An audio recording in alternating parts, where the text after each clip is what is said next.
Hey everyone, welcome back to another Gutter Growth podcast. I'm here with Tim today. What's going on, Tim? What's up, bro? How you doing? I'm great. You've been crushing it with these Mother's Gutter sales, so I'm excited this week. It's been good. We got a full week. Had no choice. We got to do what we got to do. Hey, today we're going to talk about what if you're the bottleneck in your company? What does that mean, right? Your company can't grow past your need to control it. So let's dive into this, Tim. Like, what happens? What's your perspective when, the owner, everything has to be funneled to him, every phone call, every decision, every purchase. I mean, just all of it. What can happen there, and how do we get out of that rut when we're in it? So just to elaborate so people understand what bottleneck is. So you're saying that's like everything's getting ran through them. So it's like all this shit that's coming up to the top and you got nothing delegated, basically. Yep. What you're saying. Yep. Yeah, I mean, well, when I exited the last business that I had, the last gutter business, I didn't have much to do after 9 o'clock in the morning, and it's because I had everything systemized and delegated. And honestly, it was easy to run. That was a company that's doing way more volume than most people are doing, right? I'd say 65% of the industry is a guy in a truck doing everything. Right. And I promise you, it's a lot harder to run a business as a guy in a truck doing everything than it is to run a larger business. And, we're doing more, but the reason why it's easier to get more done and is because everything's not being ran by you, and you have systems in place and things are getting taken care of. So, I mean, yeah, you don't want to be stuck in the bottleneck. Yeah, not at all, because you have to start to be reactionary, I think, about your choices too, right? You have to make the final decision on everything, and you're in the middle of always constantly creating some type of new system or process, and you're answering the phones, and you might be having some realignment, different realignment meetings with employees, trying to get them to grow, because, employees are one of the hardest parts of the business. And then you just got all these other meetings and sales and ordering and paying bill. And it's just like a lot of days, Tim, people that we talk to all the time have to sacrifice decision-making. You have to wait and go, well, what's important for today? Because I'm going to be out of time. I didn't even finish what they say all the time to us, Tim. I didn't even finish yesterday what I was supposed to be doing. And here I am with a whole new fresh set of tasks. And so, yeah, you can get really jammed up in that. I don't know how many people I talked to this week, bro, that, they're missing calls after hours. They're not answering after hours. That's fine. Weekends. Yep. Mm-hmm. But like, they don't even call them back. And they've been paying for those leads. It's not like those were free. And, right. So it's just, but there's no system in place for that, right? And so it's just, they're getting busy and they're doing everything. And so when you're doing everything, it's kind of impossible to do everything. You're going to miss things. There's going to be things that kind of go through the cracks. And honestly,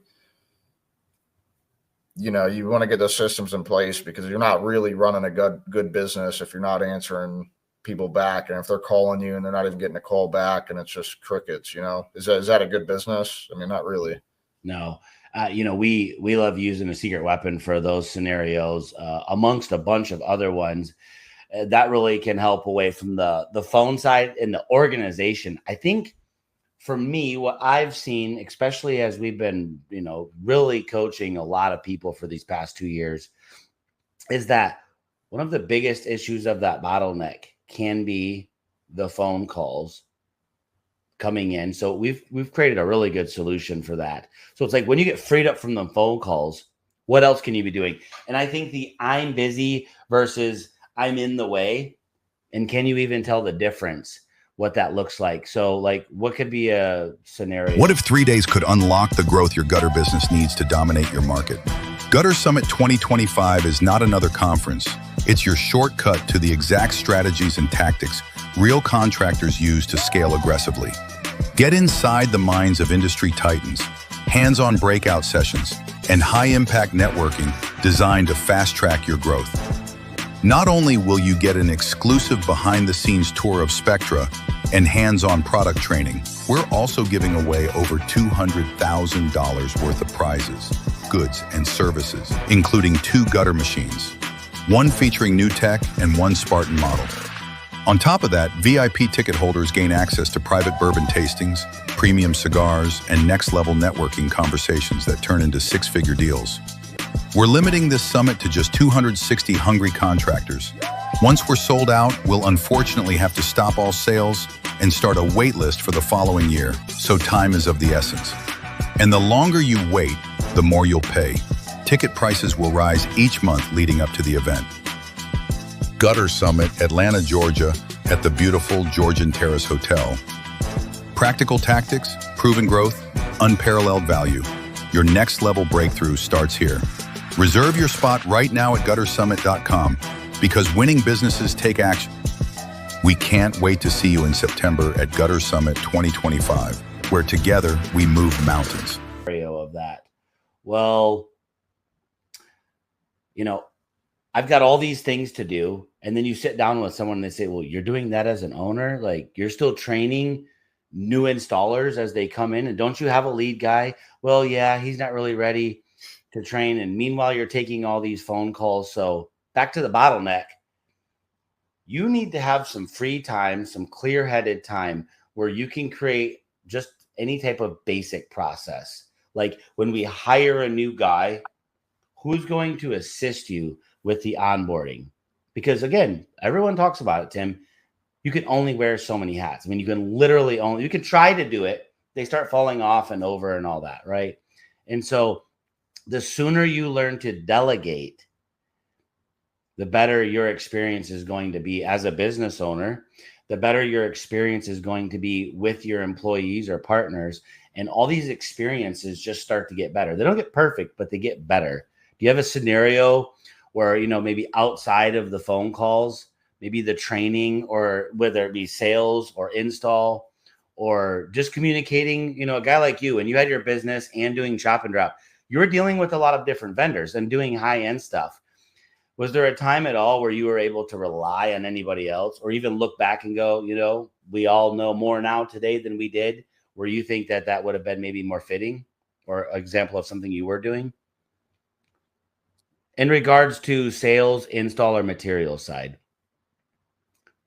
I mean, as far as like, I'm not sure if I completely understand what you just said, but as far as like, what I feel is like the hugest bottleneck for people other than the office, if you're talking about installation side, is the fact that they won't, I don't know. There's like so many people just won't let people do anything, right? And so like they're the ones holding them back. Right. I mean, that's kind of right where I was at, right? Where it's like, no, I'll just install all the hard jobs as the owner because you don't know what you're doing yet, right? Or, we're in a situation now with mothers where you're back doing the sales because we sold, but it's very pertinent that you're there. We're still in the infantile stage. This isn't our long-term play, right? Especially with our zero capital startup, you being in sales is the best way for this to get through its first year, right? So secondly, to your point about install, I think, how much can an owner do while he's up soldering corners? Like you said, he's missing calls, he's missing meetings, he's not creating. And you guys, you hear us when we say systems and processes. You don't need 40,000, but you got to have some of the basics. But you're not growing in those while you're up on the ladder. Can't really probably close any deals up on that ladder. Yeah, everything's bottlenecked up right to the bottom of the ladder. I don't know. I was an installer, bro. So, the first couple of years, me installing, first couple of years of me owning a gutter business, like, what happens is these guys will have like a week's worth of work and they can't see that far. Like they're only seeing a couple days ahead of them. Like I'm busy. And then they'll get a phone call come in. They'll be up on a ladder trying to screw something off. And the phone is just annoying. Like my phone's ringing. I don't want to deal with it. Like, and you're just trying to get some gutter up. And like you're so focused on the task at hand that you're not really thinking about the business and the longevity of it and like why it's important to answer that phone call. Mm-hmm. And, so maybe you're not in a position yet to get off the truck, but have someone answer the phone. That's cheap, right? And so kind of how I look at it, I'll never start a business without having someone in the office right away. Yeah. So like I feel like that's needed. We did that with Mothers. Maybe the company's not as profitable right now because of it, but I don't really care because it's being operated right, and we're structuring the business for the future, not just for today. Like we're okay to sacrifice some of the profits today so that in the future the business is structured right and that it's going to be set to scale. And so that's why it's important to focus on those things, not just the loudest thing screaming at you. But my opinion is the first thing you should do is somehow get off the truck. If you're off the truck, you're probably able to handle those calls. Not everyone's in the position to get off the truck yet. So it might be smart to hire someone to answer those calls. But either way, those calls have to be answered, whether it's from you being off the truck completely so you can handle all that on your own, or whether you're not in the position yet to get off the truck, but someone needs to handle that. And so like a VA is good for that because it's cost effective. Sales is usually probably the last thing you want to get out of. It's something that you do want to get out of, but it's not something that you really want to get out of until you have 2 trucks or plus. Reason being, it's really just hard for a sales guy to make money if you can't produce for them. And so when you have that, 2 trucks, you're at a sweet spot to where if they're making like 10%, they're actually able to make enough money, to make a living to where you can have a good sales guy. I'm sure you could get a sales guy that could do it, for nothing. But if he doesn't need to make nothing, it's probably not the guy that you want working for you. I like hungry sales guys. Yes. So my opinion is get off.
Get off the truck, get off the phones, concentrate on the highest value task, which is sales. And then when you grow the company big enough to where it makes sense to where sales is starting to become a hindrance to you because you're just so busy and you're not able to focus on the business at that point, then get a sales guy in. You got enough trucks to kind of help the sales guy be, you're able to produce enough for the sales guy to make money. So that's why it's a good time. But I think the first thing should be the office, get organized, and get off the truck. Yeah. No, I completely agree. And that's a great way while you start to go from working in it to on it. Man, I was talking to Chris Sprouse today, and he was talking about the difference of working in the business and out of the business, and he had just joined literally when I was driving here from Texas moving. So 2.5, 3 months ago. And he's about to break a record this month doing 80K. We met him at the live, didn't we? Yeah. So it's like you really start to take some of this instruction and realize like you're just fighting yourself on these things, right? You're literally just fighting yourself on things. But you got to be truthful with yourself too and start to sit down and self-organize. Talk to me a little bit about like that. Like, how do these guys get real with themselves? Like, okay, what should I be doing versus what am I doing? Which we know they're doing too much. How do you recommend they start to categorize maybe their priorities or something like that? Like, can you give me an example? I mean, just like you just said, like you should get off the truck, but it's okay to keep being the salesperson. Right? You don't want to hire a salesperson. We just did that. We tried a little quickly. Your time is too valuable, but it didn't work out. So like you said, definitely, it's okay to keep doing sales. How do you find those balances? Okay, I can keep answering the phone, but I can't keep answering the phone and climbing the ladder. How do you get real with yourself? I think it needs to be one or the other. Right. You know, like if you're on the truck, because let's face it, like it's hard, bro. It's not, I'm not saying it's easy to find a good installer and to get a good truck in there. This is hard. You know, it's not easy to find someone that's, you know, the best that you can just throw in the truck and you don't have to worry about them. It's not simple, but it can be done. You know, so not everyone's going to be in an immediate position to where they could get off the truck. Like it's something that you need to work towards. You know, maybe you got lucky and you could get someone tomorrow. I don't know. But you need to get off the truck to scale the business. It's just sometimes you're not able to do it right now. And so, like, if you can't do it right now, my priority would be having someone answer the phone and kind of manage that side of the business so you're not losing calls. And I guarantee you, if you're doing your own work, you're losing calls. Like, I got 2 gutter guys today that wanted me to call them about the VA stuff. I've already called both of them twice. They haven't answered the phones. They want me to call them. You know, they'll call me back, I'm sure. But if I was a customer, it's a wrap. I'm moving on to the next, bro. Yeah. Owners confuse doing it right with doing it themselves all the time, right? And I think that, like, part of what you need to do is what you're good at, right? So, yeah, like you said, one or the other. Let's say you're horrible on the phones, but you're an amazing installer and you're a newer company. Like you said, one or the other. Okay, you need to keep installing. We respect that. It is not easy to just hire, find, train installers. Like that is, employees are one of the hardest parts of the business. We've actually mastered getting the leads. We still haven't mastered getting employees, right? That can probably never truly be fully mastered. I mean, let's be real. I don't think any of us, you know, is a master hirer. You know why? Because when you meet people, they put on a mask. They're not meeting you with their true self. They're meeting you with their mask self, like their best self, like they're trying to impress you because it's an interview. So you're not honest. You don't know that person yet. So I think it's a 50-50 chance. Yeah. Right. Yeah. You know, half the battle is people just wait until they need to hire someone to put an ad. And now they're a little bit more desperate than they should be because they should have been running ads the whole time. But yeah, no, it's not necessarily easy, but it's, you know, it's got to be done. And so, like, you have to eventually get off the truck. So it's a process that you got to eventually master, get a crew out there, and you're not going to be able to scale that second truck until you're off the truck. Yep. So you're in a bottleneck right there. So the quicker you get those other guys trained up, you can move on. Also, like, I think one thing to think about as a business owner, if you're listening to this and you're kind of like, you know, is this me? Is the reason you're not delegating, because it's a choice to delegate. It's a choice to pull up to that house with, you know, you as the owner, installer, and 2 helpers and say, hey guys, today I'm just teaching. I'm not installing. Today's a big day for us. This is the first day of me getting you guys as good as me. That's just a choice. Your response could be, well, my 2 guys aren't even ready. When will they all of a sudden be ready? Make them ready. But is it a trust issue? Is it a control issue? Or is it a fear of being irrelevant? I think that's somewhere where you should start to decide why maybe you're not doing delegating, you know, and why are you a micromanager? Yeah. Are you a micromanager? Exactly. Right. But you can talk about the difference of handing off tasks versus handing off ownership. And I think that's the biggest thing an owner needs to do is be a great leader. And if he's not, he should work on becoming one through being around leaders, mentorship, books, etc. Because you got to start with the foundation. If you're not already delegating properly and you're just feeling completely overwhelmed, you're probably going to need some support with that, Tim. Yeah, no doubt. No, I agree with you. What about like people that are really, really busy and they're not on the truck and they're just in a bazillion meetings 24/7? Because I've seen it the opposite way where you can almost never get a hold of the owner. There's that issue too, where all the decisions, like a lot of the major decisions go through the owner, but he's never available. And so here comes this bottleneck of being unresponsive too, right? So if you've delegated some tasks or chores off to management, etc., and then they've got to kind of get clearance through you, and then you're just extremely overwhelmed and busy or running 30 companies, whatever it is, that's a bottleneck as well. I think that there needs to be like clear boundaries of what an installer can or can't make a decision on. Mm-hmm. And there's certain things that they just need to be able to make a decision on. And it might be, adding a downspout at no charge for some reason, or a splash block, or bending on something for the customer to make them happy. I don't know the situations. There's all kinds of situations, but I think that you should definitely be empowering your installers to make the decision. So if there's for some reason they can't get a hold of you, they need to feel empowered to be able to make certain decisions, and that they're going to make the best decisions for the company. I love that. And because of that, I'm actually just going to share a little something real quick. So I'm just going to pull this up. So we have that document, and it's called Guided by Purpose, Driven by Impact. This is something that we've built in for you deep inside of our gutter growth program. And I'm just going to give you a shot of this, but it's a guide for significant events at work. And do it, tell me, ask me. And it has a whole bunch of different things on here, but injury requiring time off work. What do you do with that, right? I mean, there's a bunch of different things on here. Lose a major client, spend over $5,000 on the company credit card, launch a new product or service. There's a bunch of hire a team manager, whatever it may be.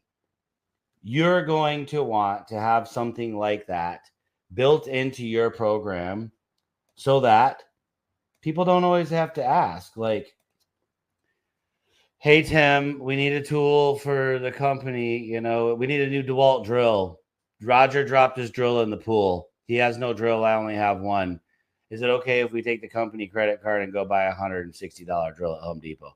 But Tim's in 13 meetings or on vacation, and this guy just like me on stuff like that, man. Of course they're going to need stuff now and then, and they're not going to come to you to tell you that they need it if they don't need it. And so, right. I would have them my office would handle it and pay the credit card and the Home Depot line or whatnot. Because, exactly. So I had a system in place for that, and that's what you need to do, because something like that could stop the whole job. And if they have to wait an hour to get a hold of you, and they can't make a decision on something simple that needs to be done. Yeah, all the tasks. And you just got to do that by having meetings too, right? And be consistent. Weekly. But again, that owner that's overwhelmed, that's not answering phone calls, always on the ladder, doing all the sales, but working 75, 80 hours a week, probably not having company meetings either, because it's just always running behind. So, Grant, a lot of people, the reason why they, they're afraid to hire someone in the office, or they're afraid to make these moves, right, is because it's expensive. They count the cost, right? Yeah. People give me resistance with this all the time. Like, say if I'm trying to get them to spend money on ads or something. Yep. Because they count the cost, but they're counting the wrong cost. Like they're looking at, like, what is this costing me now, but not what is this really costing me not having it. And for an example, if you're missing 2 phone calls a day, that's like 10 phone calls a week, bro. Like, yeah, think about that. Like, you're probably paying for those calls to come in because you're advertising somewhere. So they're costing you money. You're wiping your ass with it and throwing it away. What's the cost of that? And so, like, that's what's not counted. And if you look at it this way, if you're missing, 10 calls a week, right? Let's call it 5. Like, let me just play it down. Let's call it 5. I think it's pretty realistic. Yeah. That's 20 calls a month. If you didn't book those as estimates, you just threw away all that money you spent on those 20 leads. But if you have a 50% close rate, you just threw away 10 jobs. If you got a $2,500 average ticket price, dude, that's a lot of money. 10 jobs at $2,500. Let's downplay it. Let's say it's 5 jobs. Yes, 5 exactly. jobs at $2,500. You know, so I'm Oh. downplaying everything. I'm downplaying how many calls you're missing. I'm downplaying your closing ratio. I'm downplaying all of it. And you're still throwing 10, 12, 15 grand out the window every single month. And that's because huge. you're afraid of spending $370 a week. Yeah. So they're counting the cost of the 370. They're not counting the cost of all the money they're throwing away, you know? And so like, there's a cost to it. You know, you're paying either way. Some people will also say, and the reason, listen, guys, that we're talking about the phone calls is because, truth be told, that is the beginning of the bottleneck. Whether the phone calls have you, the owner operator, stuck on the phone and can't install, because you can't do both typically. It wouldn't be very professional to be on a roof with your Bluetooth. You can't take notes. You can't put them in the CRM, blah, blah, blah. So the phone really is the beginning of the bottleneck. You can't sit in full meetings because the phone's ringing. You got to take it. But let's say you were Mr. Perfect and you did answer all your phone calls. I don't know how that's humanly possible when you're on the phone. I know a couple guys who will. I know a couple guys like I stop everything. Yeah. Like there's, okay. You know, but it's hard, man. Yeah, but you stop everything. Yeah. But then there's after hours. Then there is when the business is closed at 5. And hey, if you're a Superman and you never miss a phone call, that's great. I can't talk you out of that. But that's not 99.9% of the companies. Their families deserve them after 5, after 6. And what if, like Tim said, you downplayed it all the way? And that was 2 or 3 phone calls a week after hours, but someone else did happen to start to communicate with them, and you didn't get that lead, and that was $8,000 a month and closed leads you weren't going to have access to. It just really adds up. I like the way you talked about that. A secret weapon is kind of like your boomerang theory. The one you throw it out. Dude, bro, I signed up 10 people. It's going to be like 12 because I got 2 more that are wanting to do it. I just can't get in touch with them because they're not answering their phone. No, not answering the phone. So, lesson of the day, don't bottleneck up your business. Don't be a hindrance to yourself. And don't have the hero complex like you're the only person. I'll leave you with the sports analogy I talk about all the time. You don't necessarily just want to be the LeBron James or the Michael Jordan on a losing team. So what that you're the best of the best, surrounded by people that don't know anything that you do. But when you start to pass the ball and you let them take the last shot, regardless if they miss the game winner or not, a valuable lesson is learned when you miss or make that game-winning shot. Or you got to be okay with people making mistakes, right? You can't control everything. You know, you can't micromanage. Like the people are going to make mistakes. That's how they learn. Like if you think you're just going to be perfect from out the gate, they're not. Your job is to be a leader and help develop another leader. And so you're developing them, right? And so like your job is to take employees, lead them, and lead them to get better.